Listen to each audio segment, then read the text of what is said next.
Hello children, I am Mrs. Mercy from YMCA Boys Town Higher Secondary School, Kottivakkam, and today I am going to teach you 12th Standard English Unit 3 Prose In Celebration of Being Alive. In Celebration of Being Alive is written by Dr. Christian Barnard. First, let's see about the author. Dr. Christian Barnard was born in South Africa in 1922.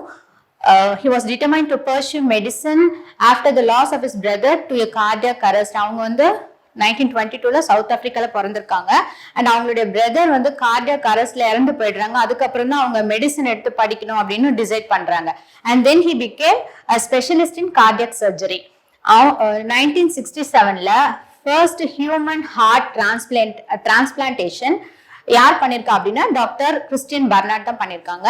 And அவங்க 14 books எழுதியிருக்காங்க and 235 scientific articles எழுதியிருக்காங்க. We can see so many world's famous disabled persons or physically challenged persons. So worldல பாத்தீங்கன்னா நிறைய நம்ம ஃபேமஸா இருக்கிற disabled persons இல்லைன்னா physically challenge பர்சன்ஸை பார்த்துருக்கோம். ஸோ ஃபார் எக்ஸாம்பிள்ஸ் பார்த்தீங்கன்னா ஆல்பர்ட் ஐன்ஸ்டீன் இவங்களை தெரியாதவங்க யாருமே இருக்க முடியாது. He was a famous mathematician and physics. இவங்களுக்கு வந்து லேர்னிங் டிசபிலிட்டி இருந்திருக்கு அண்ட் வந்து 3 இயர்ஸ் வரைக்கும் அவங்க பேசவே இல்லை. அண்ட் வந்து ஸ்கூல்ல அவங்க எழுதுறதுக்கு அண்ட் மேக்ஸ் போடுறதுக்குலாம் ரொம்பவே கஷ்டப்பட்டிருக்காங்க. ஜான் மில்டன் இவங்க பாத்தீங்கன்னா ஒரு ஃபேமஸான இங்கிலீஷ் ஆத்தர் அண்ட் போயட். இவங்க 43 அவங்களோட ஏஜ் 43 ஆகும்போது அவங்க பிளைண்ட் ஆயிடுறாங்க. அண்ட் அதுக்கப்புறம் தான் அவங்க ஒரு ஃபேமஸ் எபிக் எழுதியிருக்காங்க. அது என்னன்னு பாத்தீங்கன்னா Paradise last. And next, Helen Keller. As you all know, she was also a disabled person. She was blind, deaf and mute. அவங்க பிளைண்டாவும் இருந்தாங்க, டெஃப் அண்ட் மியூட், அவங்களால பேசவும் முடியாது. ஆனா அவங்க பாத்தீங்கன்னா ஒரு American author, political activist and lecturer. அப்புறம் அவங்க தான் first deaf blind person to earn a Bachelor of Arts degree. So next lesson குள்ள போறோம். So here in this lesson, Dr. Barnard has given us some points in his speech. He tells his experience that changed his life altogether. So இந்த லெசன்ல நம்ம என்ன பார்க்க போறோம் அப்படின்னா doctor Barnard அவங்களுடைய ஸ்பீச்ல கொடுத்த சில பாயிண்ட்ஸ் நமக்கு லெசனா கொடுத்திருக்காங்க. இதுல வந்து அவங்களுடைய லைஃப் வந்து டோட்டலா சேஞ்ச் பண்ண ஒரு எக்ஸ்பீரியன்ஸ் பத்தி டாக்டர் பர்னார்ட் அவங்க சொல்லியிருக்காங்க. So one day Dr. Barnard and his wife met with an accident while crossing the road. He had 11 broken ribs and his wife had a badly fractured shoulder. ஒரு நாள் பர்னார்டும் அவங்க வைஃபும் road cross பண்ணும்போது ஒரு accident ஆயிடுது. And Barnard பாத்தீங்கன்னா 11 ribs broke ஆயிடுது and அவங்க வைஃப்க்கு shoulder fracture ஆயிடுது. I was afraid and angry. I didn't understand why my wife and I had to suffer. நான் வந்து ரொம்பவே ஆங்கிரி ஆயிடுறேன், எனக்கு ரொம்பவே பயமா இருக்கு. பிகாஸ் எனக்கு ஒண்ணு புரியல, என்ன புரியல அப்படின்னா நானும் என் ஒய்ஃபும் எதுக்காக இவ்வளோ கஷ்டப்படணும் அப்படின்றது எனக்கு புரியல அப்படின்னு சொல்றாங்க doctor Barnard. I asked God, why us? I had to work. There were patients waiting for me to do operation. So நான் எனக்கே இதெல்லாம் நடக்குது பிகாஸ் எனக்கு வந்து எனக்கு பேஷண்ட்ஸ் வந்து வெயிட் பண்ணிட்டு இருக்காங்க, ஆபரேஷனுக்காக வெயிட் பண்ணிட்டு இருக்காங்க. And my wife had a young baby who needed her care. என்னோட வைஃப் பாத்தீங்கன்னா ஒரு யங் பேபி இருக்கு, அவங்களுக்கு கேர் பண்ணிக்கிறதுக்கு என்னோட வைஃப் வேணும். நாங்க 2 பேரும் இப்படி ஹாஸ்பிட்டல் அட்மிட் ஆயிருக்கோமே, why God அப்படின்னு சொல்லி காடை வந்து கொஸ்டின் பண்றாங்க. My father, had he still been alive, would have said, it's God's will. That's the way God tests you. Suffering enables you to make you better person. எங்க அப்பா ஒருவேளை உயிரோட இருந்திருந்தா அவங்க என்ன சொல்லியிருப்பாங்க அப்படின்னா இது வந்து காடுடைய வில். காட் வந்து நம்மளை டெஸ்ட் பண்றதுக்காக சஃபரிங்ஸ்லாம் நம்ம லைஃப்ல அலோவ் பண்ணுவாங்க. ஸோ சஃபரிங் தான் நம்மளை இன்னும் பெட்டர் பர்சனா ஆக்கும் அப்படின்னு சொல்லி எங்க அப்பா சொல்லியிருப்பாங்க அப்படின்னு சொல்றாங்க doctor Christian Barnard. As a doctor I couldn't see any nobility or good thing in a person's suffering. ஒரு டாக்டரா ஒரு பர்சனோட சஃபரிங்ல இருந்து எனக்கு எந்த ஒரு நல்ல விஷயமும் எனக்கு தெரியல அப்படின்னு சொல்றாங்க doctor Christian Barnard. One morning I saw the Grand Prix of Cape Town's Red Cross Children's Hospital. ஒரு மார்னிங் நான் வந்து ஒரு கிராண்ட் பிரிக்ஸ் பாக்குறேன். கிராண்ட் பிரிக்ஸ் எங்க பாக்குறேன் அப்படின்னா கேப் டவுன்ல இருக்கிற ரெட் கிராஸ் சில்ட்ரன்ஸ் ஹாஸ்பிட்டல்ல ஒரு கிராண்ட் பிரிக்ஸ் பாக்குறேன். கிராண்ட் பிரிக்ஸ் அப்படின்னா என்னன்னா நிறைய கண்ட்ரிஸ் பார்ட்டிசிபேட் பண்ற ஒரு மோட்டார் ரேஸ், அந்த மாதிரி ஒரு கிராண்ட் பிரிக்ஸ் அந்த ஹாஸ்பிட்டல்ல நான் பாக்குறேன் அப்படின்னு சொல்றாங்க. This incident opened my eyes to the fact that I was missing something in my life thinking about suffering. So இந்த இன்சிடென்ட் வந்து என்னோட ஐஸ் ஓபன் பண்ணிடுது. என்ன சொல்லுது அப்படின்னா, இந்த சஃபரிங் மட்டுமே நான் பார்த்துட்டு இருந்த எனக்கு ஏதோ நான் லைஃப்ல மிஸ் பண்ணிட்ட மாதிரி எனக்கு தெரிஞ்சது. What happened was a nurse had left a breakfast trolley and no one was there. This breakfast trolley was driven by two boys, one as a driver and another one as a mechanic. So வந்து ஒரு nurse அந்த ஹாஸ்பிட்டல்ல breakfast trolley வச்சிட்டு போயிடுறாங்க, அங்க யாருமே இல்ல சுத்தி. So இந்த breakfast trolley வந்து ரெண்டு பாய்ஸ் வந்து டிரைவ் பண்றாங்க. அதுல ஒரு பாய் பாத்தீங்கன்னா டிரைவரா இருக்கான் and இன்னொரு பாய் பாத்தீங்கன்னா மெக்கானிக்கா இருக்கான். So the mechanic who was blind provided motor power by pushing the trolley while the driver with one arm steered the trolley. The mechanic வந்து ஒரு blind boy, அவன் தான் இந்த ட்ராலிக்கு மோட்டார் பவர் கொடுத்து அதை புஷ் பண்ணிட்டு இருக்கான். அண்ட் டிரைவருக்கு வந்து ஒரு ஆர்ம் தான் இருக்கு, அதை வச்சு அந்த ட்ராலியை ஸ்டியர் பண்ணிட்டு இருக்கான். The other child patients encouraged them by shouting and clapping. It seems to be a nice entertainment show. அங்க இருந்த மத்த சைல்டு பேஷன்ஸ் என்ன பண்ணிட்டு இருந்தாங்க அப்படின்னா, இந்த பாய்ஸை வந்து என்கரேஜ் பண்ணிட்டு இருந்தாங்க, ஷவுட் பண்ணி கிளாப் பண்ணி என்கரேஜ் பண்ணிட்டு இருந்தாங்க. அதை பாக்குறதுக்கே ஒரு என்டர்டெயின்மெண்டான ஷோ பார்த்த மாதிரி இருக்குன்னு சொல்றாங்க.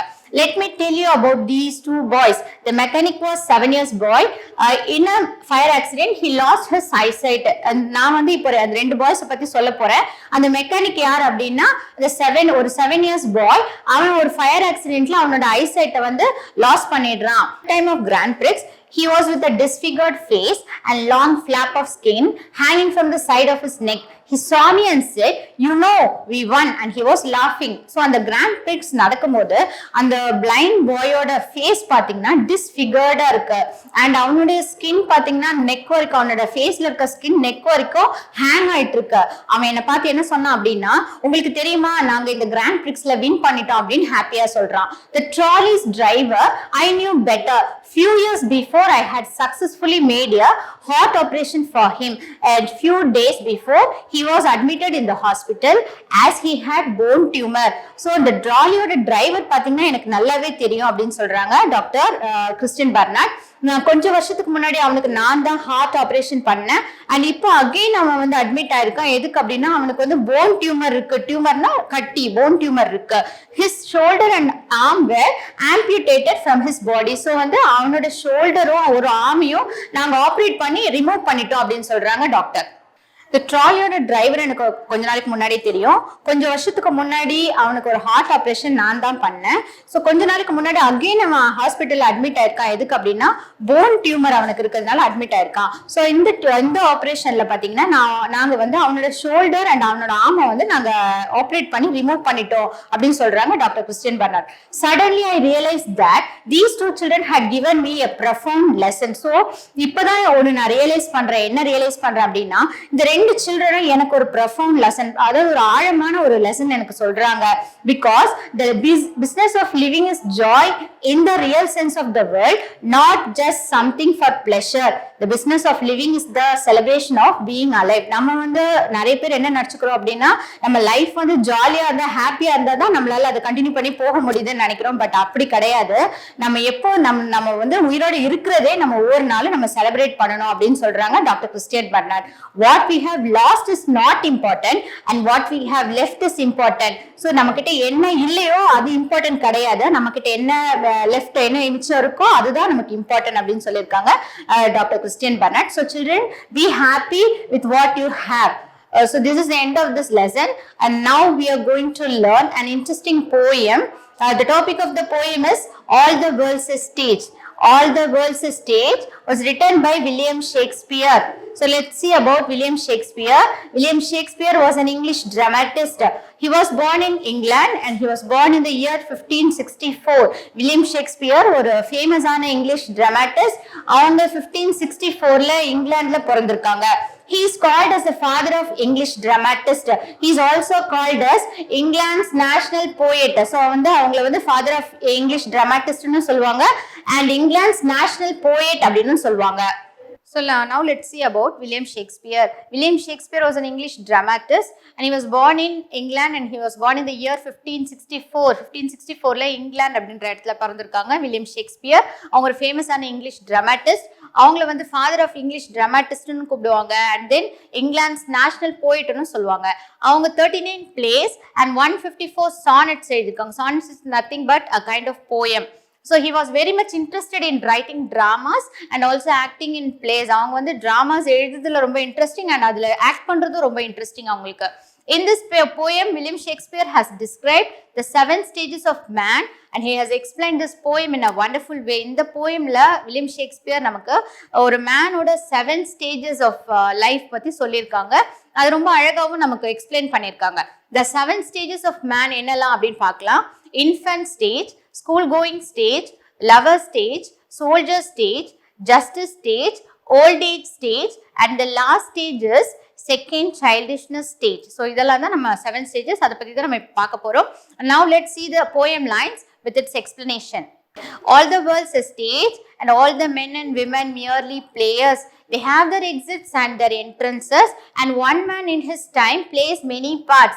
His acts being 7 ages. So இந்த லைன்ஸ்ல the poet என்ன சொல்லியிருக்காங்க அப்படின்னா poet வந்து the world whole world ஒரு ஸ்டேஜ் கூட கம்பேர் பண்ணியிருக்காங்க and all the men and women வந்து ஆக்டர்ஸாவும் சொல்லியிருக்காங்க. So இந்த all men and women have entrances and exits. entrances இருக்கு exit இருக்கு. இதுல அவங்க என்ன மீன் பண்றாங்க அப்படின்னா entrance வந்து நம்மளோட birth and exit வந்து நம்ம death பத்தி சொல்லியிருக்காங்க. One man plays different roles, that is 7 stages in his lifetime. So ஒரு man வந்து அவனுடைய லைஃப் டைம்ல வந்து பாத்தீங்கன்னா 7 roles வந்து அவன் ப்ளே பண்றான் அப்படின்னு சொல்லியிருக்காங்க. At first the infant mewling and puking in the nurse's arms. Though இதுதான் வந்து first stage, that is infant stage. infant stage ரொம்ப ஸ்மால் பேபியான ஒரு ஸ்டேஜ். ஸோ இதில் வந்து அவங்க அந்த பேபி என்ன பண்றாங்க அப்படின்னா he's keep on crying and vomiting in the hands of his mother. So வந்து எப்போ பார்த்தாலும் அழுதுகிட்டே இருப்பாங்க அண்ட் வந்து அவங்க அம்மாவோட மதரோட ஹேண்ட்ஸ்ல பார்த்தீங்கன்னா வாமிட் பண்ணிட்டே இருப்பாங்க.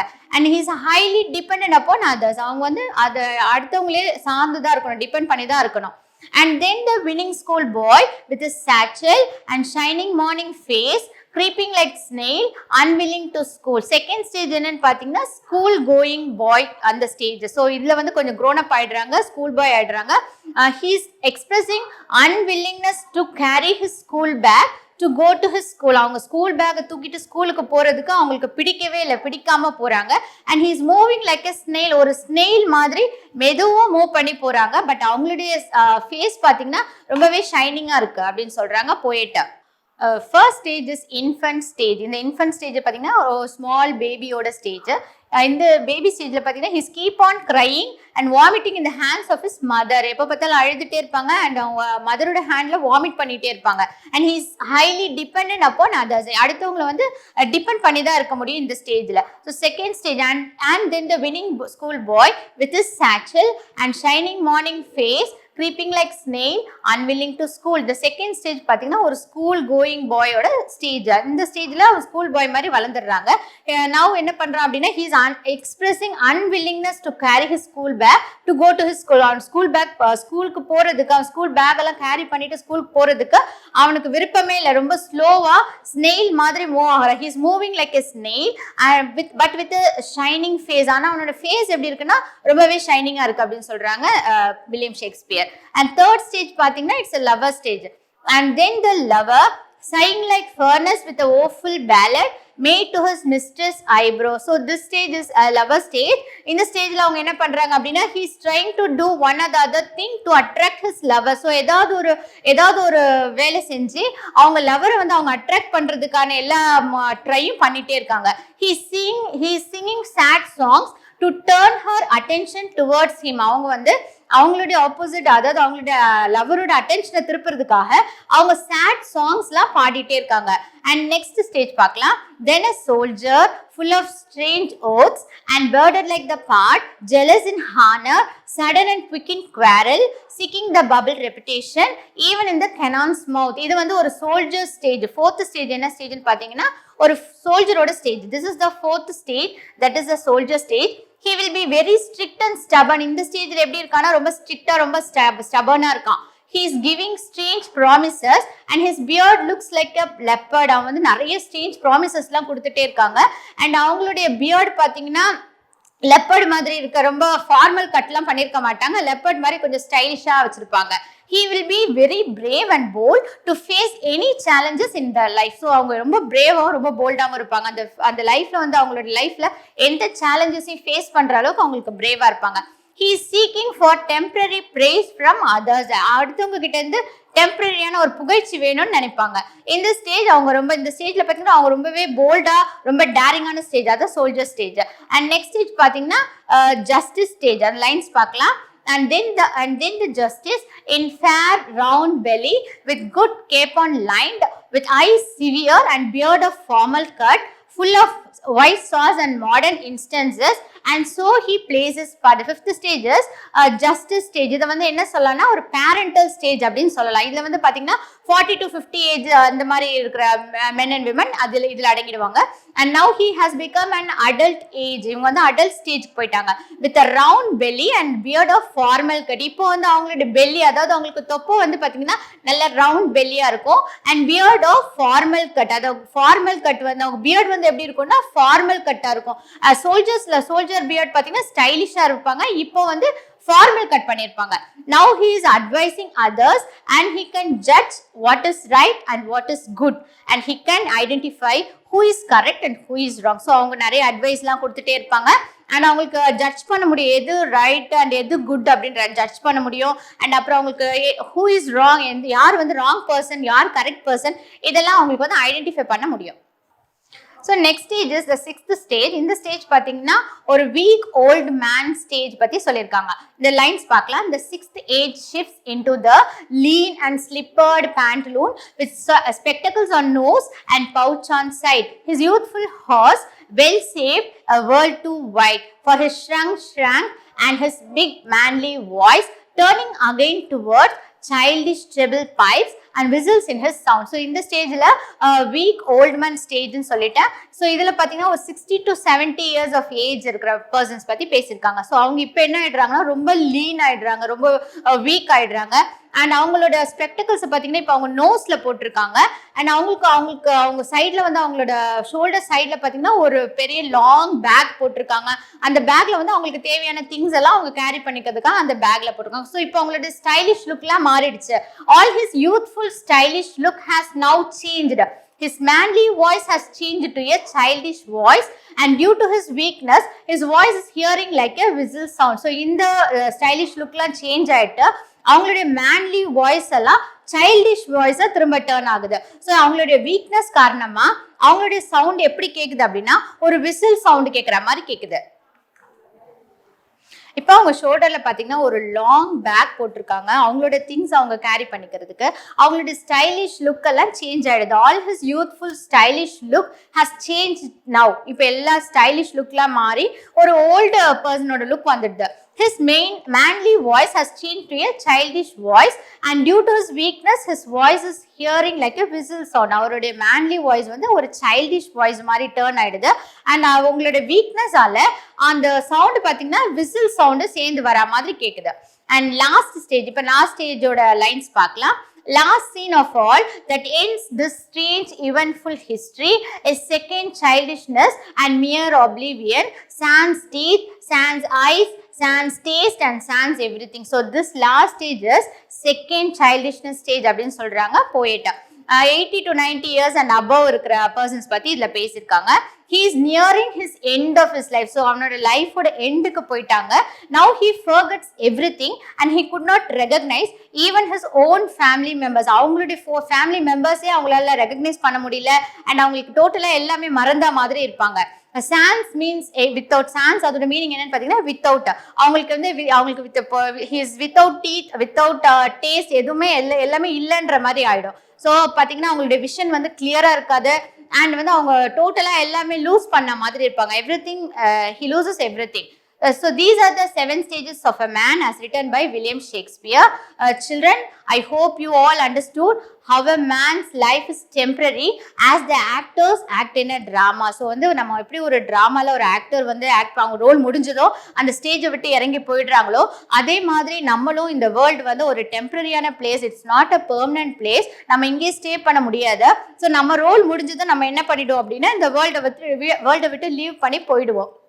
So within this short life span, இந்த ஷார்ட் லைஃப் ஸ்பேனில் நம்ம என்ன பண்ணணும் அப்படின்னா எப்போவுமே பாசிட்டிவாக திங்க் பண்ணணும், அடுத்தவங்ககிட்ட ஃப்ரெண்ட்லியாக பழகணும், அண்ட் வந்து நம்மளும் ஹாப்பியாக இருக்கணும் அண்ட் அடுத்தவங்களுக்கு ஹாப்பினஸை ஸ்ப்ரெட் பண்ணணும். So children, I hope you all enjoyed this lesson. Thank you.